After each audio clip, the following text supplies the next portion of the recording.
boleh ada sebagaimana kita ada. Dan mari Bapak Ibu Saudara kasih Tuhan, kita akan memulai ibadah kita pagi hari ini. Kita akan menerima, menyambut kehadiran Tuhan Yesus Kristus. Kita akan sama-sama satukan hati kita untuk saat teduh sebentar, Bapak Ibu sekalian.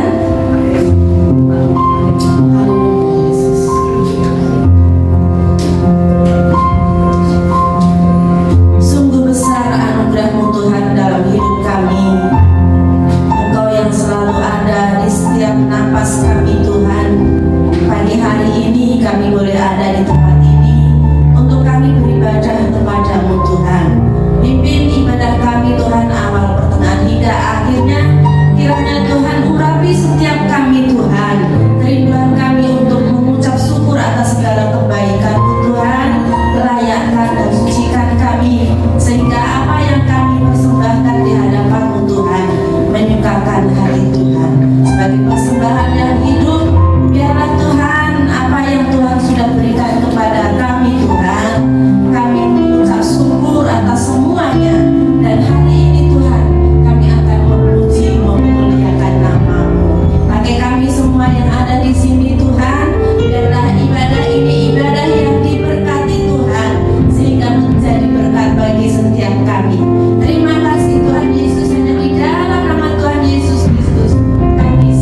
Allah yang layak dipuji dan disembah. Engkau Allah yang maha besar, termulia. Engkau Raja di atas segala raja. Pagi hari ini Tuhan, kami siap memuji memuliakan nama-Mu. Biarlah kami bersorak-sorai karena Engkau bertata di atas pujian kami. Di dalam nama Tuhan Yesus Kristus yang siap memuji memuliakan nama Tuhan, katakan amin. Beri kemuliaan bagi Tuhan. Saudara yang kasih Tuhan, saya percaya hari ini semua sehat dan semua merasakan kebaikan Tuhan. Seberapa banyak yang menerima kebaikan bahkan mujizat Tuhan? Lambaikan tangan saudara pagi hari ini. Oh, haleluya. Puji nama Tuhan. Sungguh luar biasa Allah kita, Allah yang tidak pernah meninggalkan kita, yang selalu ada di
mujizat Tuhan menjamin hal Yesus. Puji nama Tuhan, kita memiliki Allah Yehova Rafa, Yehova Jireh, Yehova Nisi. Kita akan sama-sama bangkit berdiri bersorak-sorai menyatakan kasih Tuhan, mujizat Tuhan yang terjadi di setiap kehidupan kita.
perisai kita, bahkan gunung batu kita di setiap langkah kaki kita. Tidak boleh khawatir, tidak boleh cemas, karena Tuhan sudah menyediakan semua. Sebelum kita mendengarkan firman Tuhan, kita akan menyaksikan satu kesaksian ujian dari keluarga Bapak Gembala. Pak, kami persilahkan.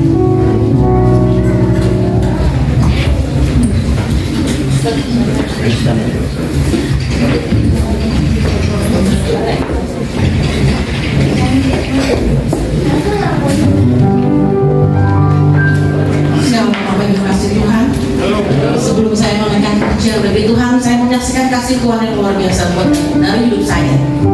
Berapa setahun ini saya mengalami yaitu sakit radang sendi di dengkul sebelah kiri. Saya sudah rongseng, saya sudah ke dokter ya, dua dokter yang sudah kami, dokter spesialis tulang dan spesialis olahraga pun datang ke rumah saya untuk mengecek keadaan kaki saya. Dia mengatakan tidak ada obat yang menyembuhkan kecuali dioperasi ganti implan, dan itu harganya terlalu mahal. Tapi saya percaya bahwa Tuhan pasti buka jalan. Dan ketika saya merasakan sakit, saya nggak bisa mengatakan Tuhan tolong saya. Sakit sendi itu rasanya sakit sekali. Saya lebih baik tidak punya uang. Percuma saya punya uang, saya nggak bisa kemana-mana karena saya nggak bisa jalan. Dan puji Tuhan, Tuhan buka jalan. Tuhan kasih ada seorang yang datang untuk dia terapi saya. Dan akhirnya puji Tuhan, kalau bisa lihat saya bebas dari dekat dan saya bisa lagi jalan. Ya puji Tuhan, saya pun harus hati-hati karena gak bisa seperti dulu lagi. Sebagai ucapan syukur saya akan berikan satu pujian bagi Tuhan.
suka maupun duka, biarlah hati kita tetap cinta Yesus. Pagi hari ini kita akan dikuatkan oleh kebenaran firman Tuhan. Tuhan yang begitu baik, Tuhan yang selalu memampukan kita untuk melewati badai dan cobaan di dalam hidup. Tetapi kita percaya semuanya itu akan mendatangkan kebaikan. Kita akan sama-sama bangkit berdiri Bapak Ibu. Kita akan sambut firman Tuhan.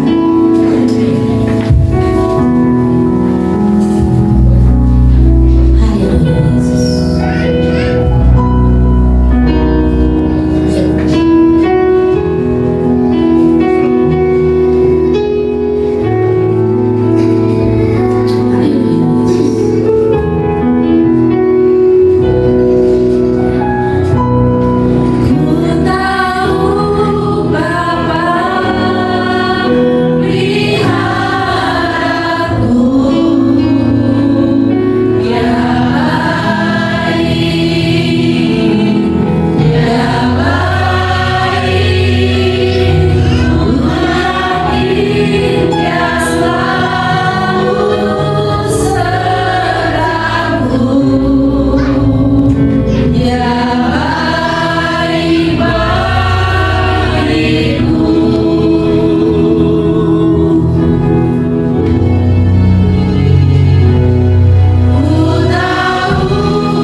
bersama-sama pada pagi hari ini Tuhan.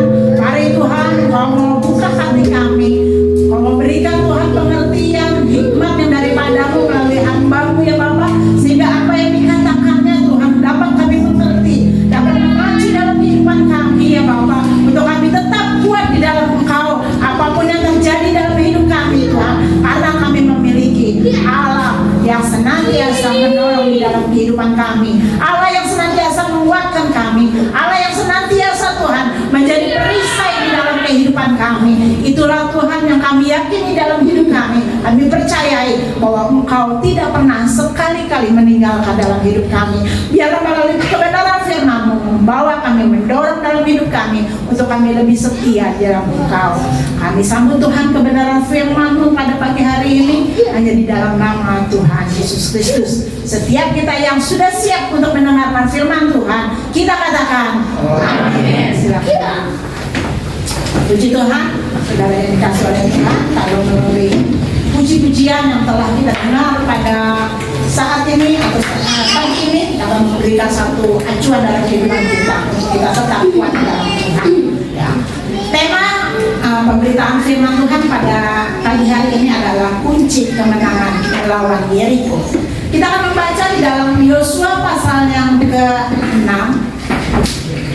ayat yang pertama sampai ayat yang ke-5 ya. Nanti saudara PR di rumah sebenarnya baca sampai ayat yang ke-20 ya. Yosua pasal yang ke-6 ayat yang pertama sampai ayat yang ke-5 saja. Demikian bunyi firman Tuhan. Jatuhnya dalam pada itu Yeriko telah menutup pintu gerbangnya, telah tertutup kota itu karena orang Israel. Tidak ada orang keluar atau masuk, orang keluar atau masuk. Berfirmanlah Tuhan kepada Yosua, ketahuilah, aku serahkan ke tanganmu Yeriko ini beserta rajanya dan pahlawan-pahlawannya yang gagah perkasa. Haruslah kamu mengelilingi kota ini, yakni semua prajurit harus mengedari kota itu sekali saja. Demikianlah harus engkau perbuat 6 hari lamanya. Dan ketujuh orang imam harus membawa 7 sangkakala tanduk domba di depan tabut. Tetapi pada hari yang ke-7, 7 kali kamu harus mengelilingi kota itu, sedang para imam meniup sangkakala.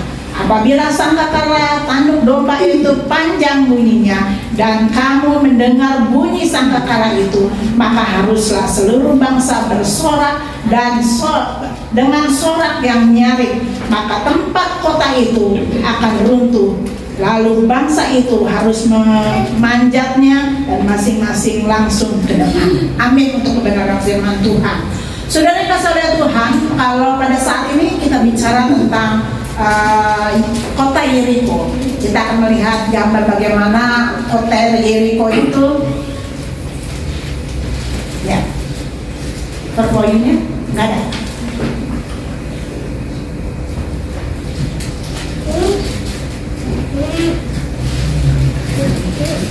Sebelumnya tembok Yeriko. Ya, kalau menurut sejarah, Yeriko itu adalah wilayah yang pertama yang ditaklukkan oleh bangsa Israel ya, setelah mereka menyeberangi Sungai Yordan. Ya. Kota Yeriko ini memiliki yang namanya benteng atau tembok yang sangat tebal. Ya. Ketebalannya itu bisa mencapai 1,5 sampai 2 meter ya, dengan tingginya 3 sampai 7 atau 5 sampai 2 meter ya. Dan luas dinding tembok Yeriko itu ya, kurang lebih 4.000 meter kubik. Kita dapat bayangkan ya, ketebalan yang cukup tebal ya, dan mustahil hal itu dapat dilalui atau dapat dirobohkan dengan ya, tangan kosong atau dengan peralatan peperangan yang sangat ringan. Ya. Dengan tebalnya atau tingginya tembok Yeriko itu, secara logika mustahil untuk bangsa Israel dapat melakukan, karena bangsa Israel hanya memiliki prajurit sedikit. Ya. tidak seperti bangsa-bangsa lain karena mereka berada di dalam satu perjalanan untuk menuju tanah Kanaan. Banyak sekali mungkin dalam perjalanan itu rakyat bangsa Israel yang meninggal atau prajurit-prajurit juga yang meninggal, ya. Sehingga di dalam perjalanan mereka sungguh memakan waktu, memakan tenaga, memakan segala daya dalam kehidupan mereka. Namun di dalam ayat yang kedua tadi firman Tuhan berkata, berfirmanlah Tuhan kepada Yosua, ketahuilah aku serahkan ke tanganmu Yeriko ini beserta rajanya dan pahlawan-pahlawannya yang gagah perkasa. Saudara yang dikasih oleh Tuhan, kalau kita melihat dengan ayat ini, ya, bagaimana keadaan Yeriko itu memiliki satu pahlawan, dikatakan satu raja yang gagah perkasa. Artinya mereka memiliki satu kekuatan yang luar biasa di dalam kehidupan mereka, sehingga ketika ada musuh menyerang mereka, mereka sudah bisa melawan musuh-musuh itu. Dengan hal-hal seperti inilah perkataan Tuhan itu, ya, kalau hari Sabtu pagi ya kita mendapatkan satu renungan dari Ibu Lulu, ya, bagaimana menyatakan bahwa Tuhan itu adalah kekuatan di dalam kehidupan kita, ya. Bangsa Israel pada saat itu ya mungkin berkata mustahil dapat saya lakukan, tetapi apa yang dikatakan oleh Tuhan akan dikatakan bahwa tidak ada yang mungkin bagi manusia, tapi mungkin bagi Allah. Ada beberapa langkah atau perencanaan yang Allah telah siapkan agar mereka dapat merobohkan tembok Yeriko. Yang pertama adalah Allah meminta Yosua untuk menjadi bangsa atau membawa bangsa Israel untuk beriman sepenuhnya. Kalau minggu lalu kita telah mendengar bagaimana Yosua dipertemukan dengan panglima bala tentara Allah yang disampaikan oleh Bapak Evangelis Lulu. Bagaimana firman Tuhan yang sudah dipaparkan bahwa menyatakan bahwa Allah Yahweh adalah Allah yang menyertai kita. Allah Yahweh adalah Allah yang tidak pernah meninggalkan atau mengingkari janjinya di dalam kehidupannya. Ya, khususnya pada waktu mereka berada di Mesir, banyak sekali mujizat-mujizat yang Allah berikan melalui tulah yang diberikan di Israel, yaitu 10 tulah. Ya. Itu bagaimana menyatakan bangsa Israel harus memiliki kepercayaan yang sepenuhnya kepada Tuhan. Namun seiring dengan sejalannya, walaupun Allah telah melakukan mujizatnya yang luar biasa, dengan hanya tongkat Musa saja, ya, laut di Berau bisa terbelah menjadi 2, dan mereka dapat menyeberangi laut itu tanpa dengan kendaraan yang mungkin bukan perahu, ya. Kalau laut mungkin tidak bisa dilakukan atau tidak bisa dilalui dengan perahu, tapi dengan kapal. Tetapi pada saat itu dengan kuasa Tuhan yang luar biasa, dengan memakai tongkat Musa, sehingga mereka bisa menyeberang. Bukan hanya itu saja, di dalam perjalanan banyak sekali mujizat-mujizat yang Tuhan dapat lakukan. Ketika mereka kekurangan air, airnya pahit, Tuhan memberikan satu air yang manis. Bahkan Tuhan memberikan di Elim, ya, 12 mata air yang luar biasa di dalam kehidupan mereka, dan 7 pohon kurma agar mereka tidak mengalami satu kelaparan. Namun saudara yang kasih oleh Tuhan, seiring dengan sejarah, ketika mereka mengalami satu tantangan demi tantangan di dalam kehidupannya, kesungut-sungutan, ketidakpercayaan, ragu-ragu, cemas, takut ada di dalam kehidupan mereka yang membuat bangsa Israel itu, ya, mendukakan hati Tuhan. Yang membuat bangsa Israel itu, ya, dengan sungut-sungutnya, dengan berbantah-bantahnya, dengan segala ketakutan yang ada di dalam kehidupan, membuat Allahnya itu seakan-akan kecil, tetapi persoalannya begitu besar. Oleh sebab itu Tuhan meminta kepada Yosua untuk mengajak bangsa Israel ini untuk percaya, beriman sepenuhnya kepada Tuhan. Yeremia mengatakan bahwa diberkatilah orang yang mengandalkan Tuhan di dalam kehidupan.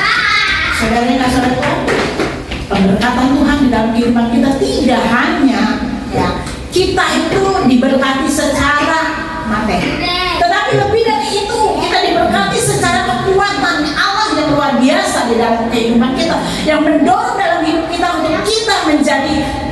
pemenang di dalam pergumulan hidup kita.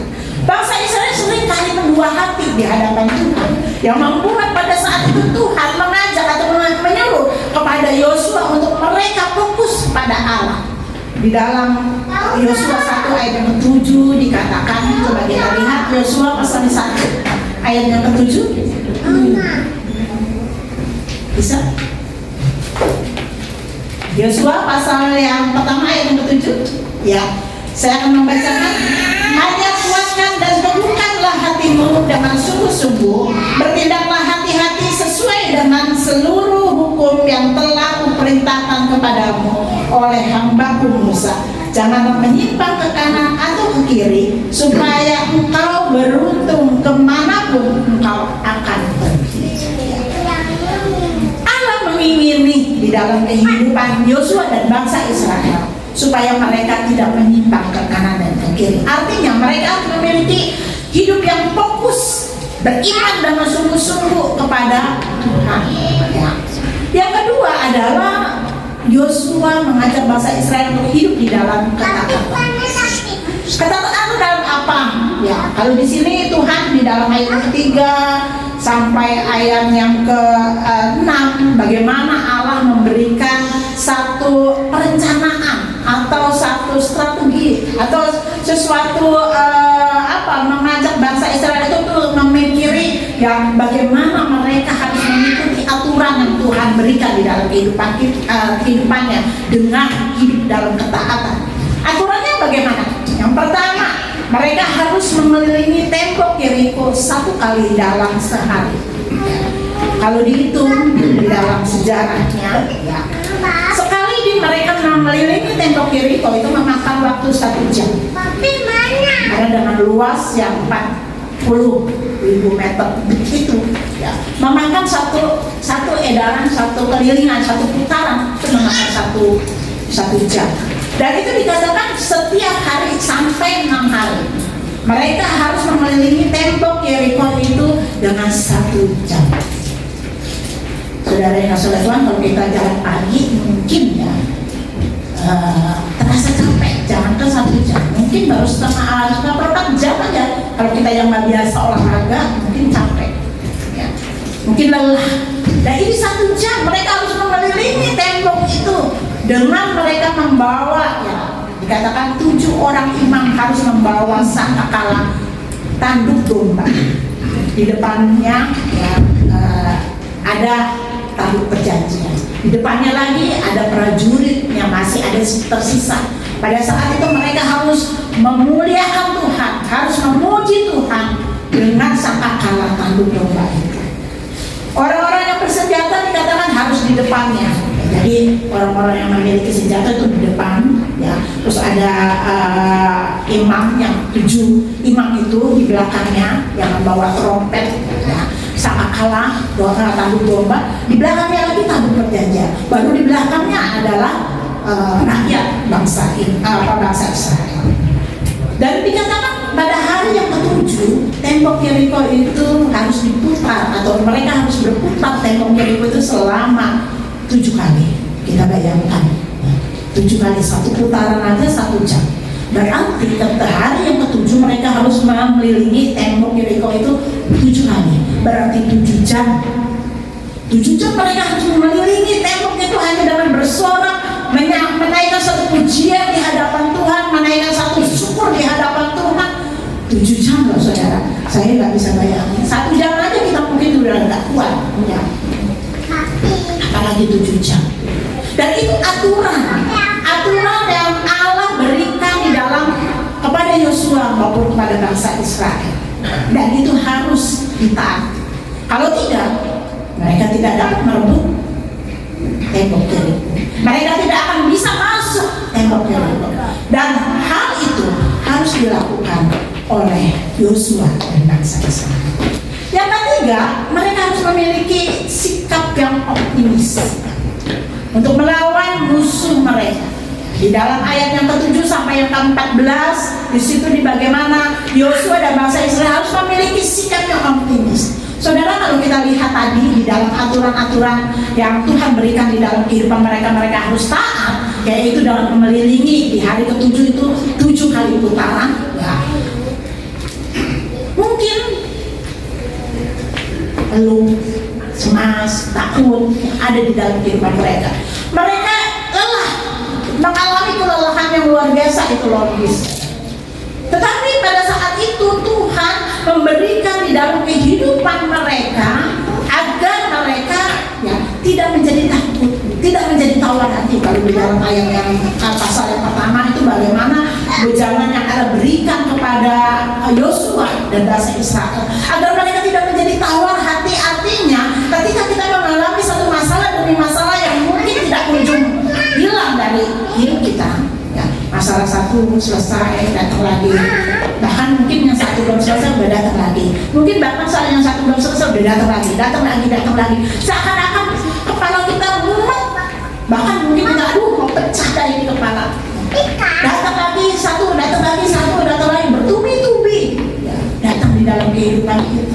Mungkin ketika kita berdoa belum dijawab Tuhan, datang lagi permasalahan ini, mungkin sakit penyakit, entah yang lain, atau mungkin kehidupan rumah tangga kita, persoalan demi persoalan datang di dalam kehidupan kita. Tetapi Allah mengingini di dalam kehidupan Yosua dan bangsa Israel agar mereka fokus memiliki satu sikap yang optimis bahwa Allah yang mereka sembah adalah Allah yang hidup. Mereka harus dapat meyakini, mereka harus dapat percaya kalau Tuhan telah menolong mereka di Mesir. Mereka datang sampai masuk ke tanah Kanaan dengan berbagai macam tantangan, walaupun mereka bersungut-sungut, walaupun mereka berbantah-bantah, walaupun mereka mungkin menyalahkan Musa, ya, mengalahkan pemimpin-pemimpin yang sampai dikatakan, kenapa sih kamu harus membawa kami keluar dari Mesir? Di Mesir enak, makan dengan daging, ya, makanan enak, walaupun kami di sana ya hidup menderita, menjadi perahan orang Israel, menjadi karyawan yang mungkin gajinya kecil, tetapi di sana makanannya enak. Mereka bersungut-sungut kepada Musa, pemimpin-pemimpin Harun pada saat itu mendampingi Musa, Yosua yang mendampingi Yosua dan Harun. Mereka mengeluh, mengingat akan masa lalunya, bagaimana pemeliharaan yang orang Mesir, tetapi tidak menjamin satu kedamaian dalam kehidupan mereka. Allah ingin membawa di dalam satu kehidupan bangsa Israel untuk mereka mencapai satu yang namanya kebahagiaan yang seutuhnya. Tetapi untuk mencapai kebahagiaan ini, ya, kita harus banyak mengalami yang namanya tantangan di dalam hidup kita. Kalau kita tidak optimis, ya beberapa sebelum kita masuk di dalam tahun 2023, banyak orang mengatakan bahwa ramalan-ramalan yang mengatakan bahwa tahun 2023 ini akan terjadi begini, yang mungkin membuat kita menjadi kecil hati, yang mungkin membuat kita ini menjadi kecut, yang mungkin membuat kita ini, aduh bagaimana dengan perekonomian ini di tahun 22 aja ya saya mengalami ya keadaan ekonomi seperti ini, apalagi dengan adanya ya satu keekonomian yang semakin merosot. Bagaimana saya nanti, bagaimana usaha saya nanti, bagaimana begini, menurut logika kita. Kalau kita hanya mengandalkan logika kita, mengandalkan dengan kekuatan kita mungkin tidak sanggup. Kita mungkin akan stres, kita mungkin akan depresi. Tetapi satu hal yang patut kita syukuri dalam hidup kita memiliki Allah yang tidak pernah mengingkari janjinya. Kalau Allah katakan aku akan menyertai engkau sampai kesudahan alam, sampai kita dipanggil Tuhan, sampai dunia ini, yang boleh dikatakan ya, terjadi satu hal pengangkatan suatu hari kelak, itu janji Tuhan. Janji Tuhannya datang. Kita harus memiliki ya sikap yang optimis. Kalau Tuhan sudah memelihara saya di tahun 2022 lalu, Tuhan pernah memelihara saya di tahun 2023. Walaupun banyak sekali tantangan yang harus kita yakini. Kalau tadi dikatakan mereka harus fokus kepada Tuhan. Bagaimana dengan kita fokus? Bagaimana dengan ketaatan kita kepada Tuhan akan apa menjadi perintah-perintah Tuhan dalam kehidupan kita? Semuanya dapat dilalui oleh kita kalau kita bersama-sama dengan Allah. Yang keempat adalah bagaimana mereka atau Yosua dan bangsa Israel harus memiliki satu kesetiaan atau ketekunan akan membawa satu kemenangan dalam hidupnya. Kalau kita baca di dalam Yosua pasal yang ke-6 ayat yang ke-15 sampai 20, buah dari kesetiaan dan ketekunan mengikuti aturan yang Tuhan berikan, fokus kepada Tuhan, dia akan membawa satu kemenangan. Akhirnya Yeriko runtuh hanya melalui pujian sangkakala yang Allah berikan dalam kehidupan mereka. Mustahil bagi manusia, tetapi tidak ada sesuatu yang mustahil.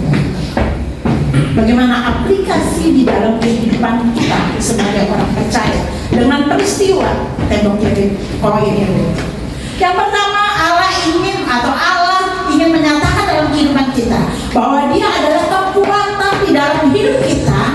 Jangan pernah kita meninggalkan Tuhan. Daud menyatakan hal itu di dalam Mazmur pasal yang tolong dibuka, Mazmur pasal yang ke-62 ayat 1 sampai 2. Tentunya ayat ini tidak asing dalam kehidupan kita. Mazmur 62 bisa?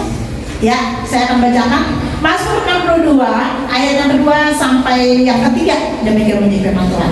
Hanya dekat Allah saja aku tenang, daripadanya lah keselamatanku. Hanya Dialah gunung batuku dan kekuatanku, kota bentengku, aku tidak akan goyah. Ya.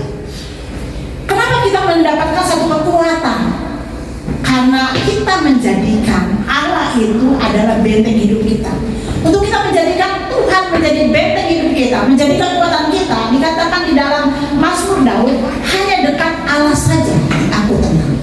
Orang-orang yang dekat kepada Tuhan, orang-orang yang memiliki satu hubungan yang khusus dengan Tuhan di dalam kehidupannya setiap hari, setiap saat. Ya.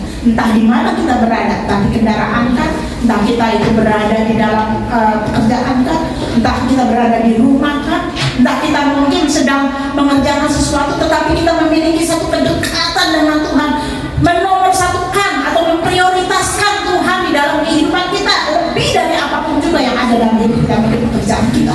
Sesibuk-sibuknya kita bekerja, sesibuk-sibuknya kita mungkin melakukan aktivitas kita, utamakan Tuhan di dalam hidup kita, prioritaskan Dia di dalam kehidupan kita. Kalau kita memprioritaskan Tuhan dalam kehidupan kita, maka kita akan diberikan kekuatan oleh Tuhan. Kalau kita memprioritaskan Tuhan dalam kehidupan kita, Tuhan akan memberikan hikmat di dalam kehidupan kita. Tuhan akan memberikan satu kekuatan sehingga kita tidak akan mudah goyah dengan keadaan dunia yang mungkin semakin hari semakin menggoda kita. Mungkin bagi bapak-bapak yang sedang naik daun, ya, naik daun bukan naik sampai pohon tinggi, lagi sedang ya di naik tingkat, naik jabatan, ya, uang banyak, kedudukan ada, itu godaan, ya. Godaan. Bagaimana kita itu mempergunakan berkat Tuhan dalam hidup kita? Apakah dengan uang banyak itu kita akan berpoya-poya dengan sembarangan sampai kita lupa memikirkan anak istri kita? Bagi ibu-ibu mungkin ketika suaminya sukses, uang banyak, apakah kita hanya memikirkan bagaimana hari ini saya mau pergi ke mall mana nih? Ya, untung aja sekarang jadinya udah tutup ya, diganti dulu. Banyak yang mall-mall udah pada tutup ya. Ya kalau enggak saudara yang semua, uang banyak nih, asik. Hari ini saya mau shopping ke sana, hari ini saya mau shopping ke sana, hari ini saya mau pergi jalan-jalan ke sana, ada mobil ya, bawa deh mobil, belajar ya. Harusnya nggak bisa bawa mobil, nyetir mobil, belajar. Nggak tahunya suaminya pulang, mana istri saya habis shopping. Ya, ada apa? Uang. Kedudukan suami. Ya kalau kedudukan istilahnya suami punya kedudukan yang penting di perusahaan kan, kalau nggak mau lah kantor tebal. Walaupun mungkin kantornya tebal itu dengan kartu nama orang ya sudah. Ya di dalam kehidupan itu pasti ada yang namanya godaan. Tetapi satu hal, ketika kita dekat sama Tuhan, Tuhan akan memberikan sesuatu aturan dalam kehidupan kita.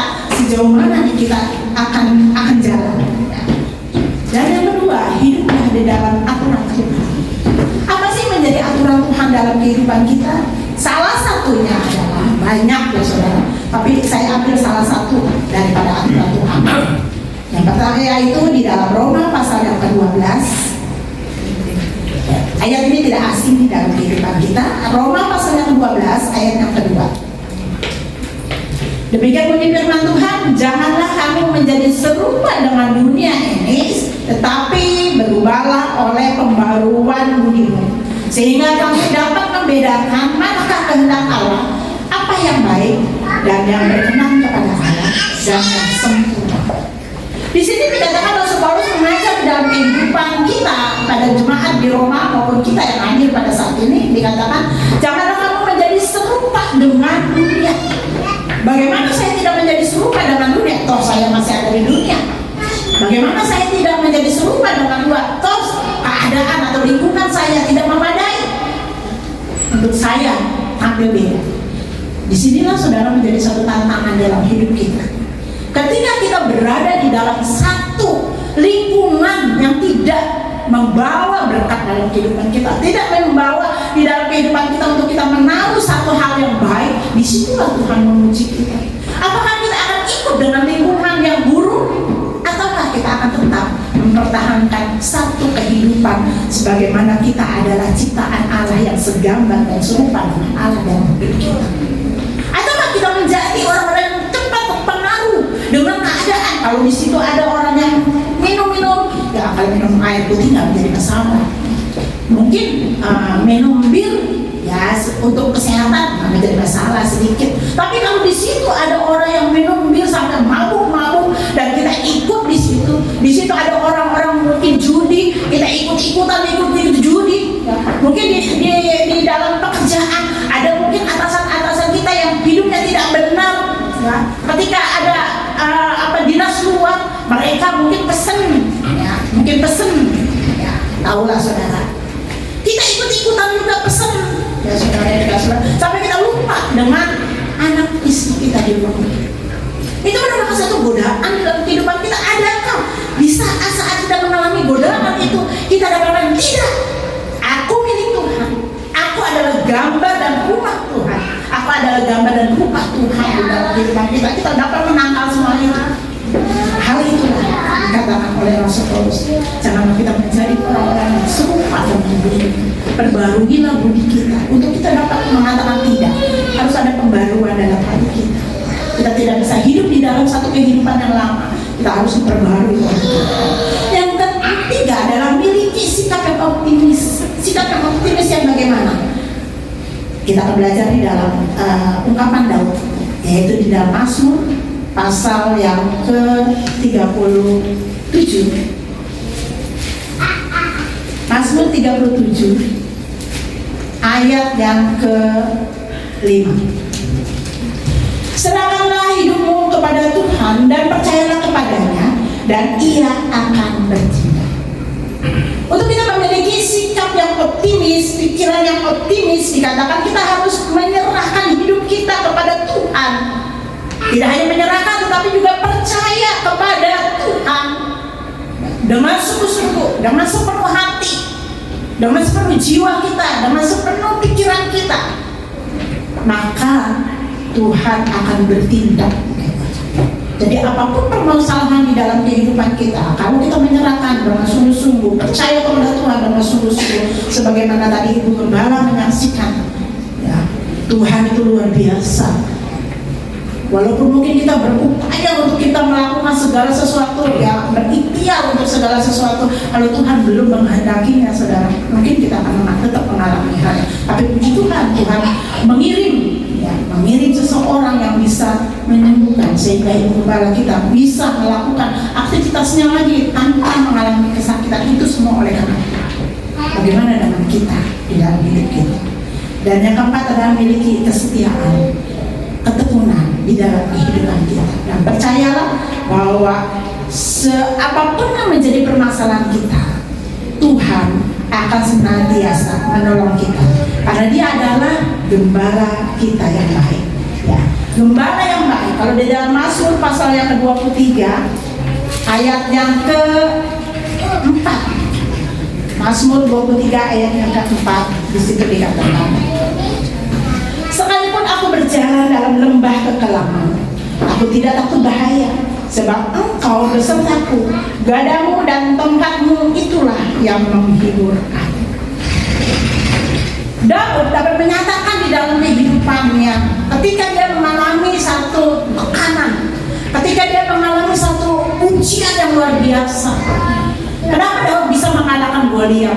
Walaupun pada saat itu prajurit Israel sudah tidak bisa, bahkan raja sendiri sudah tidak bisa mengatasi Goliat. Tetapi Daud memiliki satu keyakinan yang teguh di dalam Tuhan.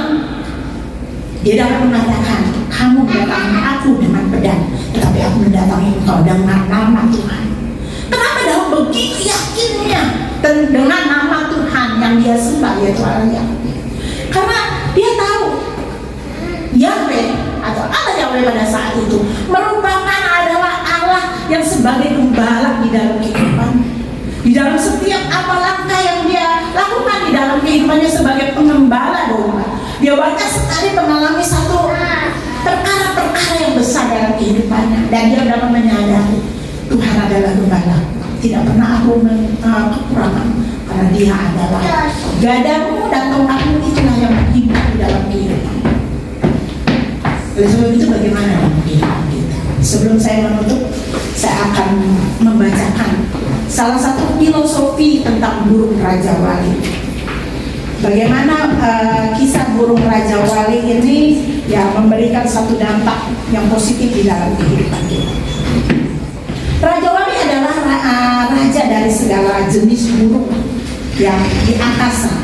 Dengan sayap lebarnya, ia senantiasa menjelajah ruang angkasa untuk mengikuti kodratnya langit di bumi. Raja Wali berusia panjang. Dia bisa berusia panjang dan dia bisa mencapai usianya itu, hidupnya itu sampai 70 tahun. Bayangkan saudara, burung Raja Wali aja bisa mencapai umur 70 tahun.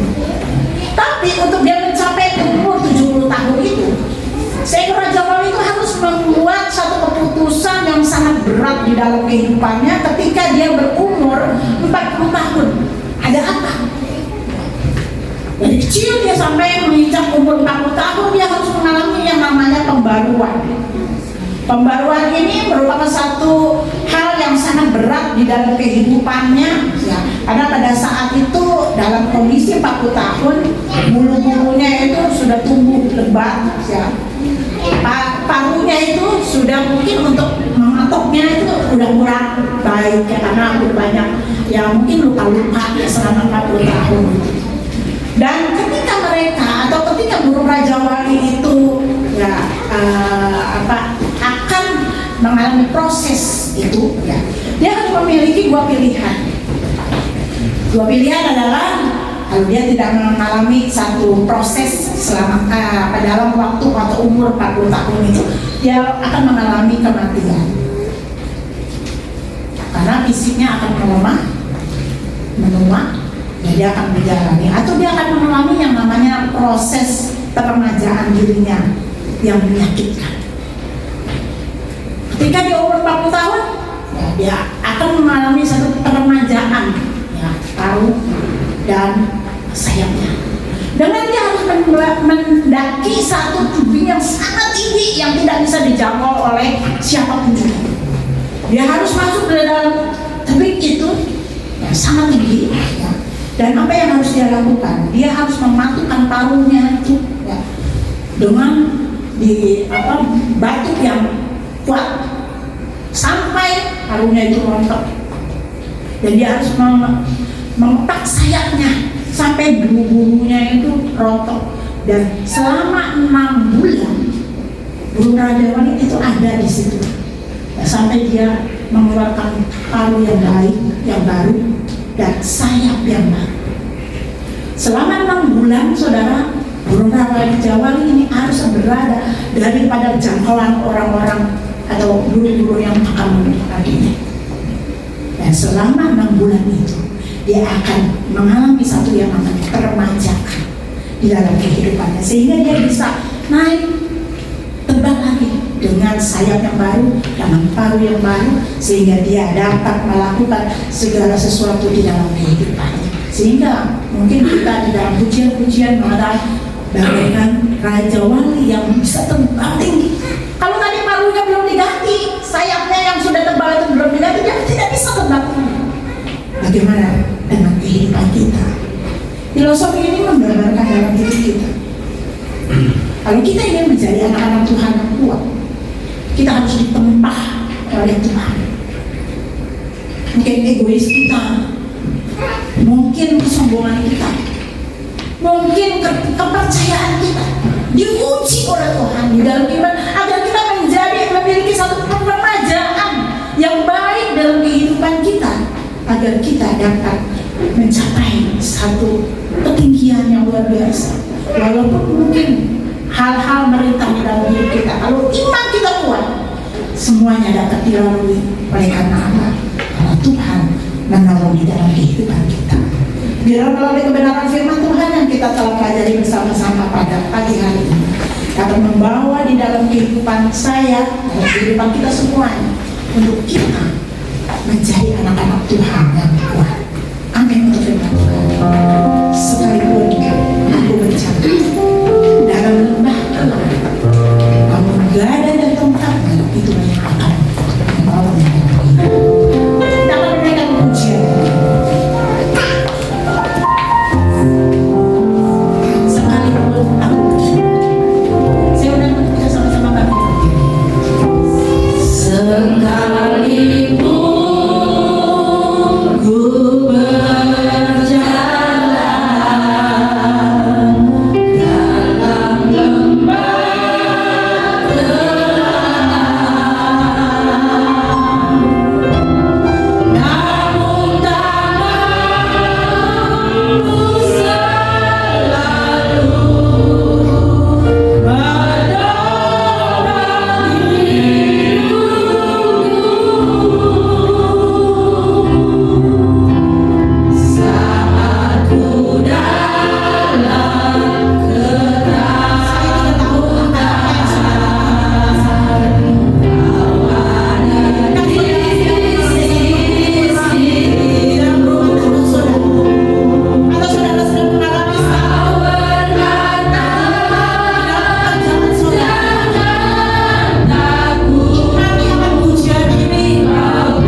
Kami sungguh mengucap syukur atas berkat yang sudah Kau curahkan kepada kami. kami pada pagi hari ini Tuhan, kesehatan, semuanya berkat pertolongan Tuhan. Terlebih pada pagi ini Tuhan, kami sudah mendengarkan firman yang begitu indah yang disampaikan oleh Ibu Pendeta Vivian Susana. Kau berkati ya Tuhan, firman itu terus masuk ke dalam hati kita. Kami boleh menjalankan firman itu Tuhan sesuai dengan kehendak firman-Mu. Berkati Ibu Pendeta Vivian ya Tuhan yang sudah memberikan firman ini. Berkati ya Tuhan, lebih sungguh lagi ya Tuhan. Berkati untuk suaminya, anak-anaknya, Kau berkati ya Tuhan. Kami tahu Ibu Pendeta sungguh-sungguh mengikut Engkau ya Tuhan. Terima kasih ya Tuhan, firman yang begitu indah ini boleh termateraikan dalam hati kami boleh menjalankan sebagai anak Tuhan yang baik. Dalam nama Yesus kami telah berdoa dan mengucap syukur. Haleluya. Amin.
Kesempatan kami untuk kami mengabdikan hidup ini untuk kemuliaan nama Tuhan. Berkati kami sekerja hamba-Mu yang hari ini berkomitmen melayani pekerjaan-Mu. Dengan segala ketulusan mereka melayani Bapa. Dan sungguh Tuhan memberkati hamba-Mu mengangkat tangan di dalam nama Bapa, Putra dan Roh Kudus. Kiranya Allah memberkati dengan hikmat, kuasa, urapan, wibawa, kompetensi untuk mengabdikan hidupnya untuk kemuliaan nama Tuhan.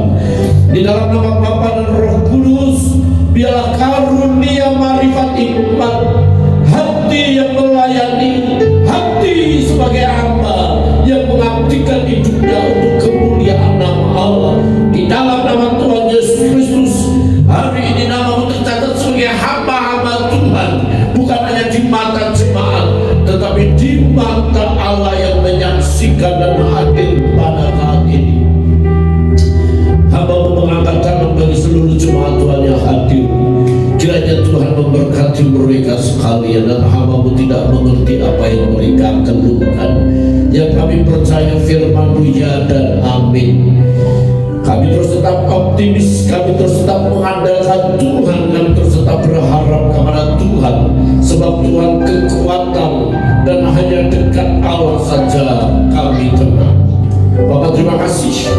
Doa kami buat Bapak Franyanto yang ada di luar kota juga Tuhan menyertai dan menolong. Apapun yang dikerjakan Tuhan berkati. Minggu depan boleh hadir bersama kami memuliakan nama-Mu. Bimbing sebentar kami pulang sampai ke rumah dengan selamat Tuhan, dengan penuh sukacita, dengan membawa berkat Tuhan. Saudara arahkan mata kepada Tuhan. Dan pulanglah dengan damai dan sejahtera dari Allah Bapa, Putra dan Roh Kudus. Akhir ini sampai Maranatha, Yesus Tuhan. Di dalam nama Tuhan Yesus Kristus kami berdoa.